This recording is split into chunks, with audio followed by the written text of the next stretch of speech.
Hello, my name is Shanda McCumber with Be Happy TC, and I'm going to be going over some of the changes coming on December 20th, 2022. There are a combination of revised forms and new forms. I'm going to briefly go over these with you today. And if you have any questions, feel free to reach out to me, Shanda at BeHappyTC.com, and I can go over in more detail. You can also reach me at 951-297-9922. So the first form here we have is the buyer representation and broker compensation agreement. It is no longer the BRE. It is now called the BRBC. And this new form has been updated to include a certain date. So in paragraph 1, you'll see that unlike the listing agreement or the purchase contract, well, actually the listing agreement, it ends on a certain date. This is going to last a certain number of days. Next, in paragraph 4B, you're going to see that the form defaults to a non-exclusive representation. This means that the broker is only entitled to be paid if the buyer purchases a property for which there is broker involvement. There is an option in 4B2, buyer acquisition exclusive representation right here, where it creates an exclusive representation, meaning that the broker is entitled to be paid if the buyer purchases a property during the representation period with or without the broker's help. Next, you'll see in 4C, it states basically that the buyer or the broker can cancel the agreement. So it gives the broker an option to cancel as well if there's just not a fit or whatever the situation may be. In 4D1, right here, accounting for payments to brokers by others, it just retains the language from the previous buyer representation contracts, and it just states that it credits against the buyer's compensation obligation that any payment that the buyer's broker receives, the seller's broker or seller. So basically, if you're having the buyer pay 3% and the listing side, the seller says I'm going to pay 2%, then your buyer will only be obligated to pay 1%. If your buyer says I'm going to pay 2%, and then the listing side, the seller says no, I'm going to pay 3%, then you are entitled to that 3%, and then the buyer does not have to pay anything.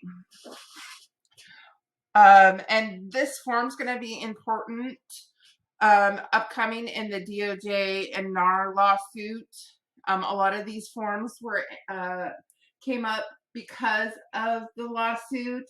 There is no settlement yet, but they are pretty much assuming worst case scenario so that they're prepared.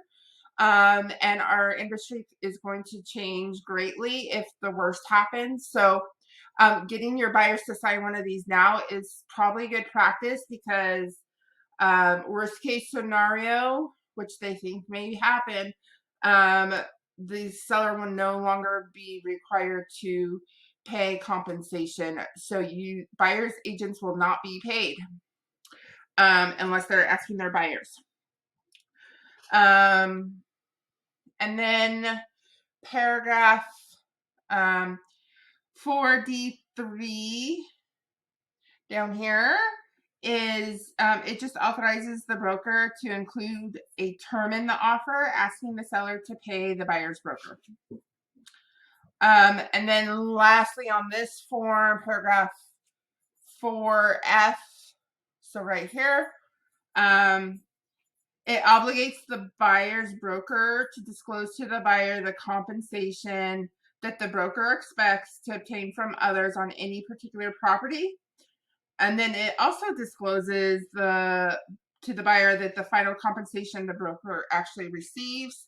So that is something that is going to have to be disclosed as well. So on to the next form. This is a new form. It will be bundled with the BRBC, and it just gives a buyer more information about an agent's responsibilities and those things that a buyer needs to take care of. So this is called the Buyer Transactional Advisory, a new form that will be bundled with the BRBC. Next, we have the cancellation of contract. So you will see everything in red is changes. So they changed a proposed mutual cancellation. So when someone is canceling the contract, even if it's mutual, there's one person that's saying I'm canceling, and then the other party is saying okay. However, if they're saying that there is a proposed mutual cancellation, then the buyer or seller signing below is proposing that mutual cancellation, and it's only effective if the agreement is reached by both parties signing paragraph 2, and there is an expiration date. So you will see it is the third day at 5 o'clock at default, or you can change it to whatever date and time you would like. Otherwise, the cancellation expires if this section down here is not signed by both parties. So that is the cancellation. Next, just some new language was added to the CCPA, the California Consumer Privacy Act Advisory. As you can see, it was actually shortened. Carr hired a specialist, I guess, in the field, and they were able to shorten it down. And then there's now a link if the potential client would like to get more information and research regarding those practices. Next is the ETA. So the name of the form is changing from an addendum to an amendment. So the difference between an addendum and an addendum is something that's added to, and an amendment is changing something that has already been agreed to. So when you're doing an extension, you're changing a date of the close of escrow. You're changing a date of the contingency. So that is the reason for the name change of amendment. And it will now expire. So you have whoever is proposing it will need to put a time and date. Otherwise, the default is 5 o'clock p.m. on the third day after assigned by the initiating party. So again, these now expire. So really need to make sure everyone is following up with clients. And of course, here at Be Happy TC, we will be getting status updates and informing everyone, asking people where we're at. Next is the non-contingent offer advisory. And yes, I know it's a little late, but hey, we have it. Basically, they created the form because it's like, like the market condition advisory. It advises the buyer or notifies the buyer of any risk associated with making an offer without any contingencies. So we saw this a lot during the pandemic. I know our Be Happy TC saw it. I would say 80% of the time, most contingencies were removed with the offer, and it was just the condition of the market. That's just what you had to do. Now that we're not seeing that as often, But still, it's good practice if you are writing a non-contingent offer to have the buyer understand what the implications are of removing that contingency. And this form will explain that, and you have your buyer sign that. So next is the RPA. So there are definitely some changes to the RPA, and not a ton, but and I'm going to go through this quickly because most of it is self-explanatory. So now there's a place to put points. The lenders, I guess, were complaining about this, and there must have been some issues as well. So you put points here. If you leave it blank, it's assumed 0, but it could be up for interpretation. So definitely talk to the lender and determine what the points are so that you can have it correct in the contract. And if there are no points, it's best practice just to put 0 so that there's no ambiguity. Next, there is a NOW box asking the seller to pay the buyer's broker compensation. So again, it's getting us prepared for what is to come. And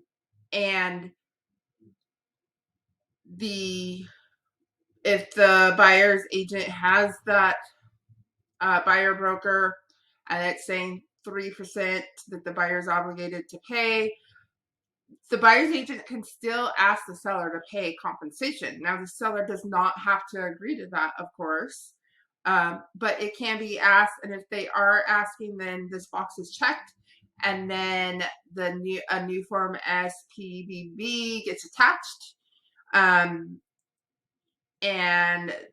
then they can respond to that.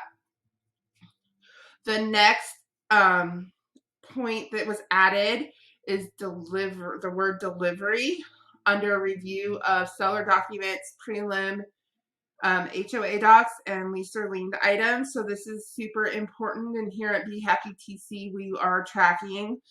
So remember that contingency removal default is 17 days. However, or 5 days after delivery, which is later. So that is super important. I would say most commonly it's HOA docs that are the holdup because they can take time to get. So listing agents should be getting HOA docs ordered up front prior to opening escrow. A lot of escrow companies are happy to do that for you. In fact, I have some escrow companies that will pay it for them and then just get reimbursed at closing. So just a reminder that it is the default 17 days or 5 days after delivery. The next thing that was added is occupied unit. They just clarified this, that it's by the tenants or anyone other than the seller. So you do need a TOPA if, now get this, if the wife of the seller, so it's a husband and wife, if the wife is not on title, she is considered a tenant. Any kids are considered tenants. So that is going to be super important, and that was what was described to me by Carr attorneys, said that if someone is not on title, they're considered a tenant because they're not considered a seller. And then they added a little note here that sellers shall disclose to buyer if occupied by tenants or persons other than the seller, and attach a TOPA and a counter offer if not part of buyer's offer. So if buyer does not know this information, then it's up to the seller and the listing agent to counter and include a TOPA. And again, down in escrow, it's 5 days after delivery. 5 days after delivery, period. Next is the home warranty. The only thing they changed, which the industry has changed a little bit. When I first got in the industry 23 years ago, it wasn't clear. Like, listing agent and buyer's agent TCs would communicate who's going to order the home warranty.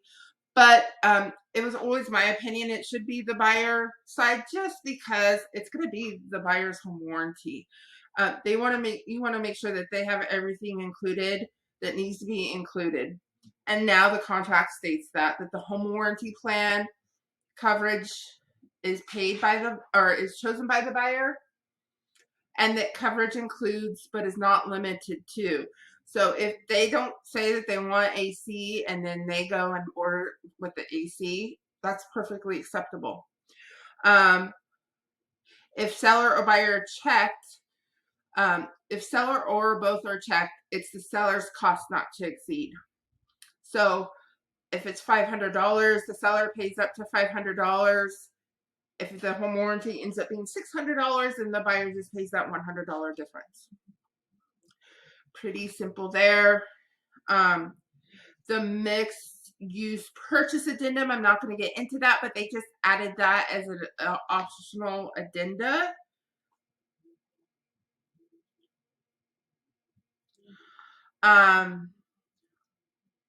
The retention of deposit, so they added the verbiage regarding possible liability and remedies if buyer fails to deliver the deposit. So agents should never be telling that their deposit is going to not be reimbursed. You should use the words may, because I have seen situations in which I thought that it was not going to be reimbursed, and it did get reimbursed through arbitration. So you're not an attorney, just use the words may not or could. You could, your deposit is at stake, but you're not going to get your deposit back should not be the verbiage that you tell your buyer. And this just reiterates what I just talked about in the TOPA, regarding the occupancy, if the seller's going to occupy. They just added a little few verbiage, which I'm not going to go through, for included in sale. Ironically, they had to add regarding window coverings and any associated hardware and rods. I guess this has happened where the seller took the hardware and rods but left the drapery or curtains, which is crazy, but it happens. Anything is possible. Pool heaters is now included as part of the items included in the sale. Down here for non-dedicated devices, they just added a paragraph that seller shall delist any devices from personal accounts and shall cooperate with any transfer of service to buyer. So if they have like an alarm, like an app for their alarm, that they're going to disable it and transfer it to the buyer. Of course, I don't know if alarm is always something that will transfer like that, but as an example, there's smart devices now, so that is kind of what they're meaning by that. So allocation of cost will include tests in addition to inspections, reports, and certificates. And then any reports in this paragraph shall be delivered in the time specified in paragraph 3 and 1. So they're just saying all inspections, reports, tests, and certificates shall be delivered in the time specified. Home warranty, we kind of went over in the grid. Solar system, they added this paragraph. It requires the seller to give the buyer known information about the solar system. There's a new solar form, which I will go over shortly. So it is more important now than ever that we as TCs are advised if there's a solar. We will ask here at Be Happy TC, but that's something that is hard for us to know, especially since we don't go to the property. So make sure your TCs know if there's a solar or not. 12B2.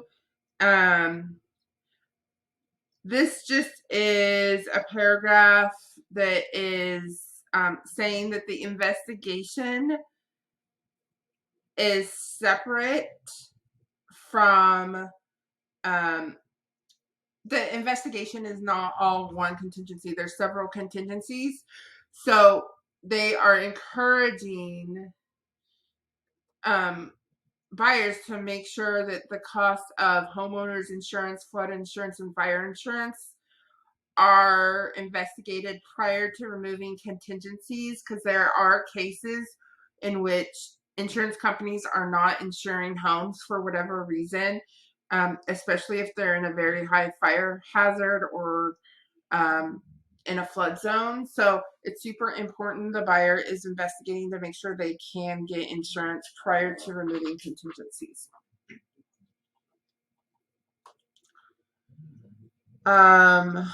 This I already went over. It's a reiteration of the grid.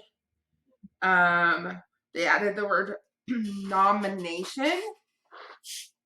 So some agents use the word nomination instead of assignee. And this contractor states that assignee and nominee are the same thing. And they require the same procedures as an assignment. They define what legal holidays are. There was a lot of confusion about this, and I will say I was always confused too, because county recorder offices have different holiday schedules. San Diego County and Orange County and Riverside County and LA County may be closed, but maybe another county is open. So it's saying that it's any holiday or bank holiday under the civil code and government codes.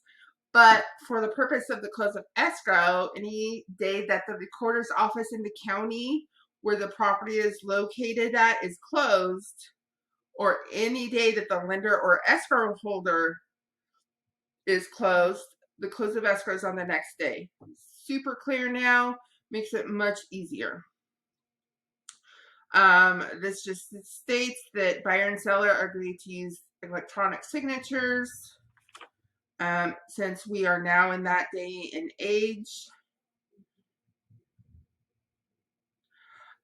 This was arbitration just was something that some of the attorneys wanted some verbiage added if it does go into arbitration.